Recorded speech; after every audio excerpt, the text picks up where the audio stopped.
Welcome back to the WHHI-TV Daily News. Joining me now is Dr. Stratos, and she is the Chief Instructional Officer for the Beaufort County School District. And we're going to talk a little bit about some of the assessments that are going on. We have those every year. Thank you for being here, Dr. Stratos. Thank you. I appreciate this opportunity. Yes. So let's talk about the SC Ready assessment. I think that students have just gone through that. They've gone through it in math, I believe in math and English. And so talk to us a little bit about some of those results that we've seen. So to just get everyone up to par and understand, the SC Ready testing happens annually. It starts 20 days prior to the last calendar day of our academic school year. The state has kept our data points embargoed up until yesterday, actually.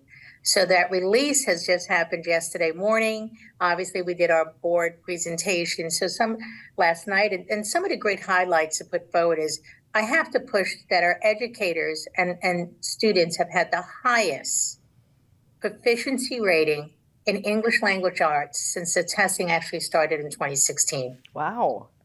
Yes. That's and that is impressive. what having it is phenomenal news to share. And that's on the back of the hard work of our educators and our students encouraging, to learn. And in grades 3 through 8, and realizing that part of this, we had a pandemic. Testing actually in South Carolina started in 2016, and we've outperformed. So kudos to all our teachers in the classroom and our school leaders. Absolutely. That really is impressive news. And how did the students do in math this go around? Actually, in our math, we had 64% of our schools demonstrate an increase. Of that, 8 schools had 5% increase or more. And even within that, we had 3 schools with double digits improvement at math. Wow. So again, that's within our grades 3 through 8.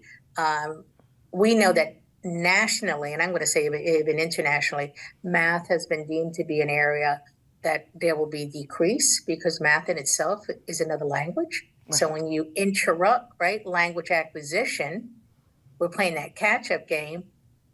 And when you look at the math scores, our schools have held, and we've even had growth. So again, I have to share congratulations to our educators. Yeah, again, really fantastic news. And as you said, right on the back of the pandemic. So that's really amazing.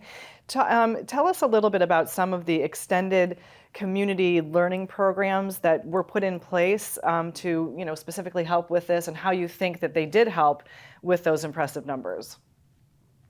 Well, I'm going to have to tout once again, and I would love to be able to push out a school specifically, and I may do that. But like Broad River, for example, we have students who attend our ecumenical partners, our extended learning, and they did phenomenal in growth in English language arts as well as math. And actually, all of our sites had growth in English language arts.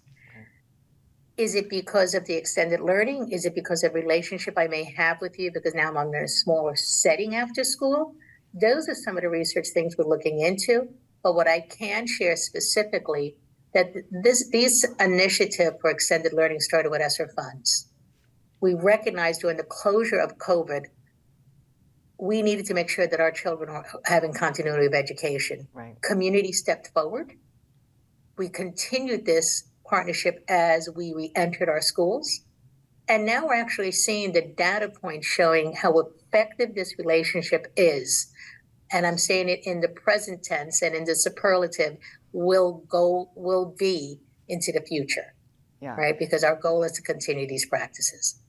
Yeah, well, obviously it is working, and so I think it's fantastic that you're going to continue it into the future. Thank you so much for being here today to share with us these really impressive numbers. It's such great news coming out of the school district. We really appreciate it. Well, thank you so much for this opportunity to tout the success of our educators and our community learners. Absolutely. Great meeting. Thank you. Thanks to everyone on the show today for their insights and contributions. As always, our production team is behind the scenes to make all of this possible. And of course, we are honored that you have chosen to share a part of your day with us. I'm Betsy McDaniel, and we'll see you for the next WHHI-TV Daily News.